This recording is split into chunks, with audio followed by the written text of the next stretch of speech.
know you had some events going on and that kind of thing, and what's going on, Henry Thomas?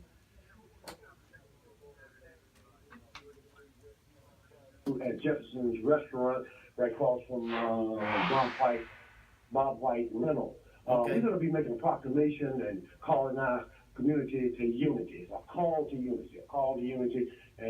But I wanted to make a comment on the question or the conversation this morning about the school teachers and children and parents. What do you think about that? What do you think about it? Well, Henry, you know I'm a parent of 12 children. Woo, boy, you've been doing your homework, ain't you? Four boys. My youngest is 30, my oldest is 47. So you have to understand first and foremost that we are being assimilated. And I found out 2 years ago that word assimilation actually means that a minority person or minority group, working towards trying to be accepted by a dominant group or the dominant group. So that's what's happening in America. But the thing is, education for our children begins at home. I made that statement earlier, and I appreciate that. And we got into this corporate education, and it's got our Wait. You said corporate education. Explain that one. Together with other children, even at an early age. You know, it's kind of hard, it's kind of difficult to teach your own child at home by themselves. Even from kindergarten all the way up to elementary school. What do you think of homeschooling? I know homeschooling is the right way to go, but I mean, I understand the times, I understand technology, I understand all that we're dealing with, but what we have to understand as parents is that we are still responsible for the education. Amen.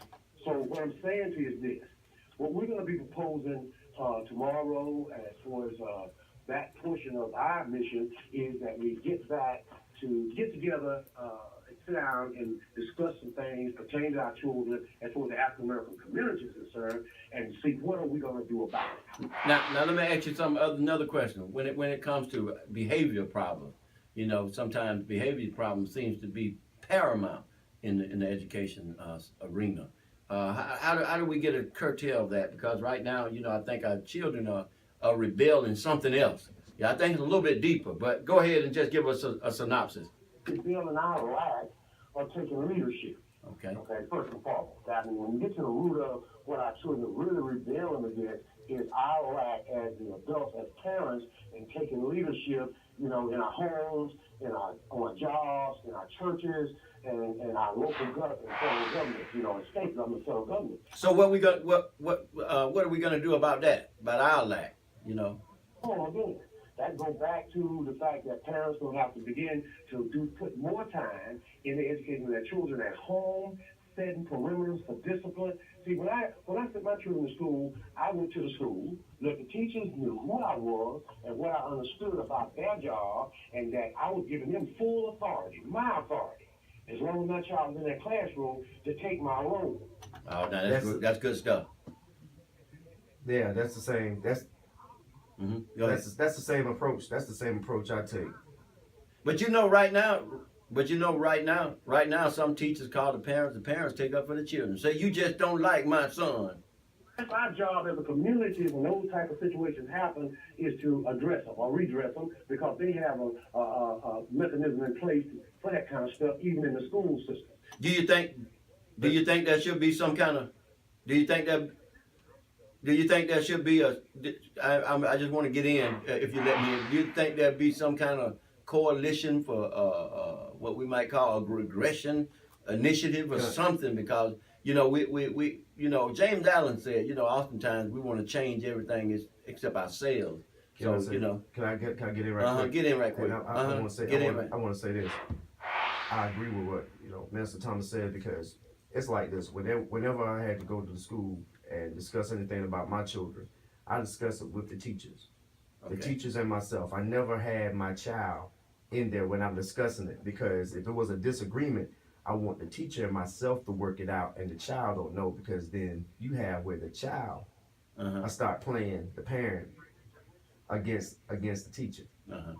So that's my approach, because I never go home. I never went home and say, the teacher did something wrong, because now you creating you creating the spirit of disobedience. Let me mention the other dynamic. The other dynamic is, usually they don't have a lot of time because of work scheduling. That's true too. For their children, so they just push their children off on a video game and that kind of thing, and the school. So there's no. And also, and guess what? And then you also have single parents that don't have time, and they wish they had time. They go out there, they work, they do everything they possibly can. Especially single mothers. We have to look out for those single mothers, because they go out there and they work. Now, Mr. Thomas. Begin to put some people in positions, salary positions, right here in our city, the city of Albany, Doherty County. I've already spoken to the mayor about it. I've already spoken to Mr. Bishop's, Sanford Bishop's aide, Mr. Cutts, Kenneth Cutts. Where we're going to get the money. Because see, they got the money. The city has the money. I mean, the city has a surplus.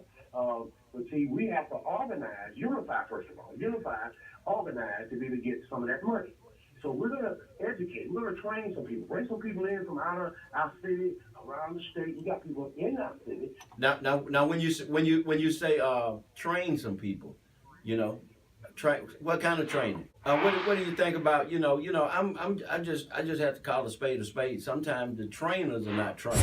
Some people. We got 3 higher learning institutions here. We got Albany State, we got Doherty College, and we got the community college, or the vocational college.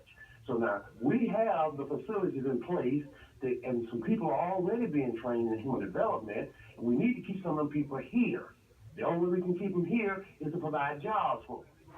88.3, Thursday, January 14th, early in the morning. It's Gary, and Chris in the house with the People Want to Know show. 9:56, kicking in about 38 degrees, and it's warming up. We want to thank Mr. Thomas for what you do.